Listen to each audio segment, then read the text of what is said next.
अयोध्या के भव्य राम मंदिर के शिखर पर आज 25 नवंबर 2025 को एक ऐतिहासिक और गौरवशाली क्षण का साक्षी बनने का अवसर आया, जब प्रधानमंत्री नरेंद्र मोदी ने त्रेता युग के प्राचीन राजध्वज का ध्वजारोहण किया। इस पावन अवसर पर उत्तर प्रदेश की राज्यपाल आनंदीबेन पटेल, मुख्यमंत्री योगी आदित्यनाथ, सरसंघ चालक मोहन भागवत और देश भर के कई गणमान्य व्यक्ति उपस्थित थे।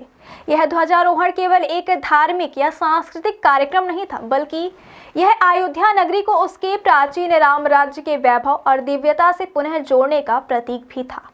लगभग 12 माह पहले 22 जनवरी 2024 को राम मंदिर का भव्य लोकार्पण और रामलला की प्राण प्रतिष्ठा के दिन अयोध्या में दूर दूर से भक्त पैदल यात्रा करके आए और इस ऐतिहासिक अवसर का साक्षी बने थे। अब इस ध्वजारोहण के माध्यम से मंदिर का शिखर पुनः उस दिव्यता और त्रेता युगीन वैभव के प्रतीक से सज गया है, जिसका दर्शन देखकर राम भक्तों के हृदय में अत्यंत भावनात्मक और आध्यात्मिक अनुभव उत्पन्न हुआ। इस गौरवशाली राजध्वज का इतिहास और निर्माण मध्य प्रदेश के रीवा निवासी और देश के सुप्रसिद्ध इंडोलॉजिस्ट ललित मिश्रा के गहन शोध का परिणाम है।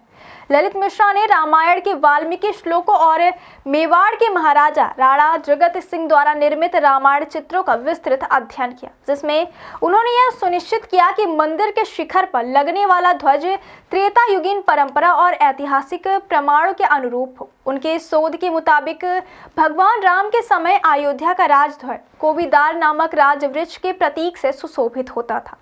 इस शोध में उन्होंने यह भी पुष्टि की कि वनवास के दौरान जब भरत अपने भ्राता राम से मिलने चित्रकूट गए थे, तब अयोध्या की सेना ने इसी कोविदार प्रतीक वाले राजध्वज को फहराया था, जिससे लक्ष्मण को संकेत मिला कि अयोध्या की सेना राम से मिलने आ रही है। यह ऐतिहासिक संदर्भ इस ध्वज की धार्मिक, सांस्कृतिक और ऐतिहासिक महत्ता को और भी स्पष्ट करता है।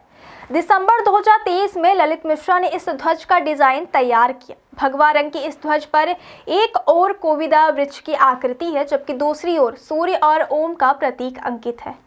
मंदिर प्रांगण में इसे लगाने के लिए अयोध्या राम मंदिर ट्रस्ट और तमाम साधु संतों द्वारा इस ध्वज को अनुमोदित किया गया। इस शोध और डिजाइन के दौरान ललित मिश्रा ने रीवा के स्वामी विवेकानंद पार्क में स्थित कोविदा वृक्षों का भी अध्ययन किया। उन्होंने पाया कि यहाँ एक ही स्थान पर कोविदार के सभी 3 प्रजातियां मौजूद थी। इस निरीक्षण के बाद 51 ध्वज तैयार कर अयोध्या भेजे गए, जिन्हें अब मंदिर के शिखर पर फहराया गया। कोविदार वृक्ष की विशेषता भी अद्वितीय है। ऋषि कश्यप ने पारिजात और मंदार के मिश्रण से इसे तैयार किया था और इसे को अपिमय दारू कहा जाता था। यह वृक्ष विश्व का पहला हाइब्रिड वृक्ष माना जाता है और इसी प्रतीक को ध्वज पर अंकित करके इसे न केवल धार्मिक बल्कि ऐतिहासिक और पर्यावरणीय महत्व का भी प्रतीक बनाया गया। इस प्रकार अयोध्या की इस पवित्र परंपरा को आज पुनर्स्थापित किया गया। राम मंदिर के शिखर पर फहराया गया यह कोविदार वाला राजध्वज 11 फीट लंबा और 22 फीट चौड़ा है। इसका विशाल आकार और दिव्य स्वरूप इसे न केवल देखने में भव्य बनाता है, बल्कि यह त्रेता युगीन वैभव और राम राज्य की दिव्यता का सजीव प्रतिबिंब प्रस्तुत करता है। राम भक्तों और देशवासियों के लिए यह क्षण अत्यंत भावपूर्ण है, क्योंकि यह उन्हें अपने धार्मिक और सांस्कृतिक इतिहास से जोड़ता है। इस ध्वजारोहण ने राम मंदिर को और भी अधिक गौरवपूर्ण और आध्यात्मिक स्थल बना दिया, जहां हर भक्त त्रेता युगीन राम राज्य की भव्यता का अनुभव कर सकता है। आज का यह ऐतिहासिक ध्वजारोहण केवल एक धार्मिक अनुष्ठान नहीं, बल्कि भारतीय संस्कृति, प्राचीन इतिहास और रामायण कालीन परंपराओं का अद्भुत संगम भी है। ललित मिश्रा के अथक शोध और परिश्रम ने यह सुनिश्चित किया कि ध्वज न केवल वैज्ञानिक और ऐतिहासिक दृष्टि से सटीक हो, बल्कि धार्मिक आस्था और सांस्कृतिक प्रतीक के रूप में भी सर्वोत्तम हो। अयोध्या राम मंदिर का यह राजध्वज अब आने वाली पीढ़ियों के लिए भी प्रेरणा और आस्था का स्रोत बनेगा और त्रेता युगीन वैभव की झलक को जीवंत बनाए रखेगा। जैसे भारत के लिए भारत की संप्रभुता का प्रतीक हमारा राष्ट्रीय ध्वज तिरंगा है, उसी प्रकार सनातन के लिए अयोध्या का प्राचीन राजध्वज कोविदार चिन्हित राजध्वज हुआ करता था।